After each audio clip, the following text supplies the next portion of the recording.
Hey everyone, and welcome back for another deep dive. Today we're going to really get into the nitty-gritty of chest compression fraction. You know, it's one of those things in CPR everyone kind of knows is important, but we're going to look at some new research about it, and I think you'll find it really interesting.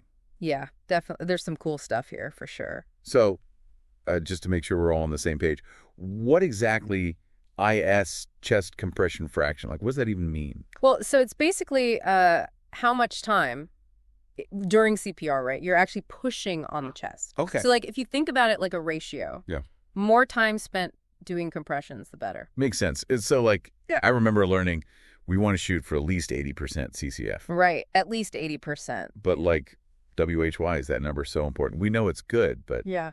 what's the science behind it? It all comes down to blood flow. You know, when someone's in cardiac arrest, their heart's not pumping blood effectively. So the chest compressions, we're manually doing that pumping. Right. We're basically taking over for the heart. Exactly. And you know what's really wild is even like small changes to that CCF, like say going from 75 to 80, those can have a huge impact on whether someone survives. Wow. So every little bit counts. Big time. It all comes back to getting that blood, especially to the brain, to prevent damage. That makes total sense. So, all right, we've got this 80% goal. How do we actually do it? Like in the heat of the moment, what are some tips to actually hit that number? Okay, so the first thing is preparation, honestly. Before you even start compressions, you got to make sure the scene's safe, get someone calling 911, all that. Every second counts. It's like a race against time. Exactly. You don't want to waste time fumbling around. So be prepared. Totally. Right. And then that kind of leads into minimizing interruptions once you are doing CPR. This is where teamwork is huge. When you're switching rescuers, it's got to be seamless. The next person's ready to go right away, no drop in CCF. Okay, I'm seeing that speed is really key here. Oh, for sure. Same thing with the AED. Only stop compressions when it tells you to, then right back to it. And checking for a pulse, got to keep that short too, right? Yep, 10 seconds max. 10 seconds. Okay. So we've got preparation, we've got minimizing downtime, but what about like the actual technique of the compressions?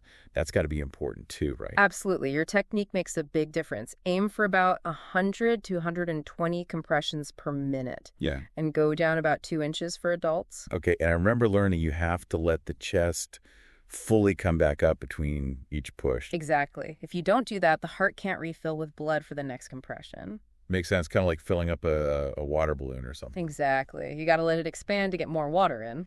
And hey, speaking of that compression rate, remember how everyone always says to think of Staying Alive by the Bee Gees? Yeah. It's cheesy, but it kind of works, right? It totally does. That song's the perfect tempo. It's probably saved some lives just by being catchy. Probably true. And that brings us to our last tip, and honestly, it might be the most important practice. You can read all you want, but nothing beats actually doing it. Right. Got to get that muscle memory. Exactly. That way, when you're in a real emergency, you don't have to think. You just ACT. So everyone, find a local CPR class. Could literally save a life someday. You never know when you might need it. So we've talked a lot about this ideal 80% CCF. But let's be real. In a real emergency, things don't always go perfectly. That's true. It can be chaotic. So what if you don't quite hit that 80%? Is it even worth trying? Listen, A&Y, good quality chest compressions are better than a none. Yeah, I think sometimes people get scared of messing up, and then they end up doing nothing at all, which is worse. Way worse. The main thing is to take action it. Call for help, start compressions, keep going till the pros get there. So even if it's not perfect, still do it. 100%. You could still save that person's life. Okay, that's reassuring. Now, I know we can't show visuals in a podcast, but our sources had some really interesting graphs about CCF and survival rates. Right. Basically, it showed that if your CCF is below 60%, the chances of survival are pretty low. Between 60 and 80, it gets better.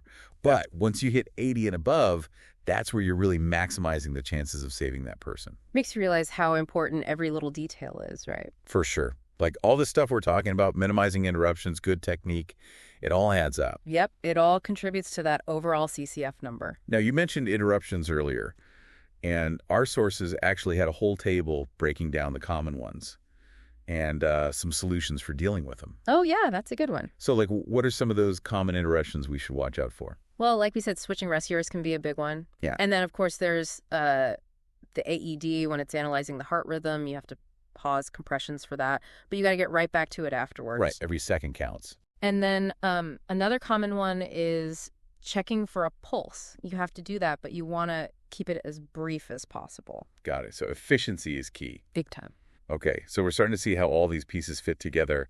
But, there's another part of this whole thing that I think gets overlooked sometimes, like the mental aspect of it. It's one thing to know CPR, but to actually do it in a real emergency, Oh, yeah, that's huge. that can be really scary. Absolutely. We'll talk about that more after a quick break. Stay with us. We'll be right back. It's tough, even when you know what to do, like with CPR, actually being in that situation, it can freeze you up. Oh, absolutely. It's so different from practicing on a mannequin Mm-hmm. when there's a real person there and it's a life or death thing. Exactly. I think a lot of it is fear, fear of doing it wrong. Yeah, like what if you make things worse? Right. What if you accidentally hurt them or something? It's a huge responsibility. It is. But you got to remember, doing something is almost always better than doing nothing. So even if you don't know everything perfectly, Even if your technique isn't perfect, just start compressions. Any compressions are better than none. and I mean, even pros like paramedics, they don't always get perfect CCF either, right? No, absolutely not. Real life emergencies are chaotic. It's not like in the textbooks. So it's okay to make mistakes. As long as you're trying your best and, following the basic guidelines. Okay, that's good to know. And, another thing that holds people back is feeling like they're not qualified. Oh yeah, like I only took one CPR class years ago, that kind of thing. Exactly. Or I'm not a doctor. What do I know? Mm-hmm. But the thing is, CPR is designed for anyone to be able to do it. So you don't need years of medical school. Nope. The basics are pretty straightforward. So it's more about being willing to step up. Totally. Having the courage to act, even if you're scared or unsure, you got to trust your training and your instincts. And remember, like we saw in that graph, every compression makes a difference.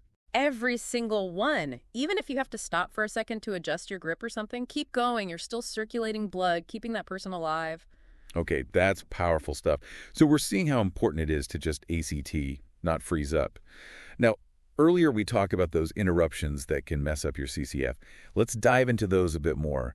What are some of the big ones to watch out for? Well, we talked about switching rescuers. That's got to be smooth, like a well-oiled machine. Right, everyone's got to be on the same page. If you can, have someone call out switch a few seconds before the change. That way the next person is ready to jump right in. Smart. What about the AED? When it's analyzing the rhythm, obviously you have to stop compressions. Right, but as soon as it's done analyzing, get back to it. Don't waste time double-checking or anything. The AED will tell you what to do. Got it. Trust the machine. Yeah. What about checking for a pulse? We know we have to do that. Yeah, pulse checks got to be quick, 10 seconds max. And a good trick is to kind of integrate them into your compressions, like pause after every 30 compressions or so to quickly check. Oh, that's clever. Yeah. So you're not completely stopping the flow. Exactly. We keep mentioning the AED, but Yeah. I bet some people listening are like, wait, what is that thing? Good point.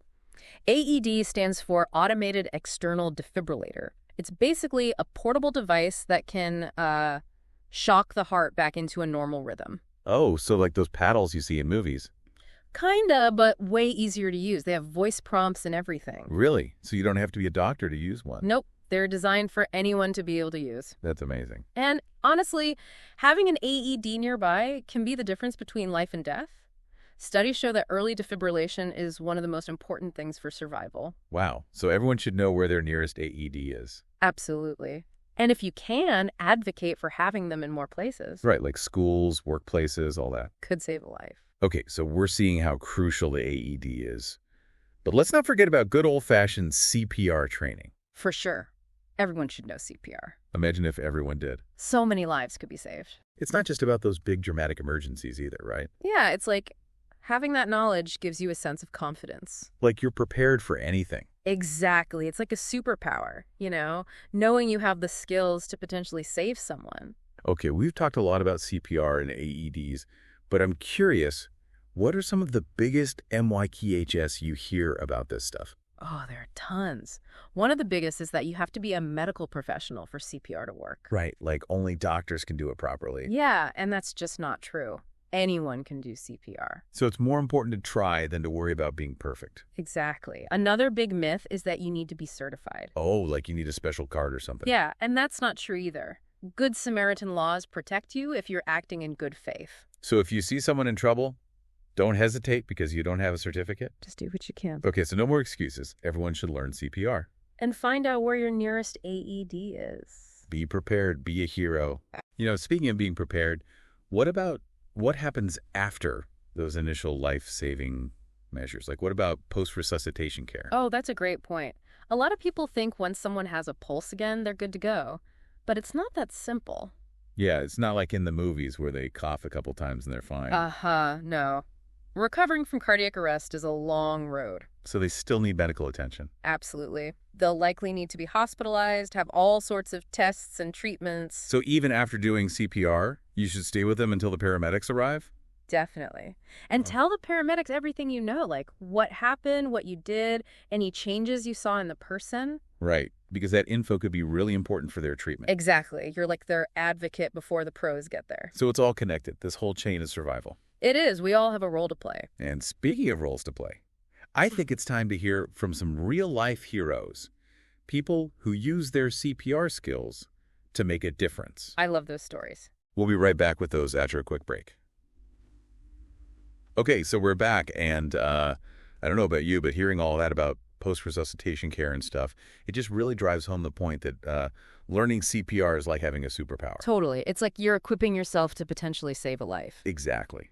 And to kind of bring that to life, we found some amazing stories, real people who use CPR to make a difference. Oh, I love those stories. Always so inspiring. So get this. This first one is about a high school student who saved his basketball coach. The coach collapsed during practice, and this kid had just de-learned CPR a few weeks before. Wow, no way. Yep. And he didn't even hesitate. He just jumped in and started compressions. Kept going till the ambulance got there. That's incredible. Talk about being in the right place at the right time. Right. And you know the best part? The coach made a full recovery, thanks to that student. Wow, that gives me chills. Me too. Ew. It's a reminder that anyone can be a hero. Okay, ready for another one? This one happened at a public pool.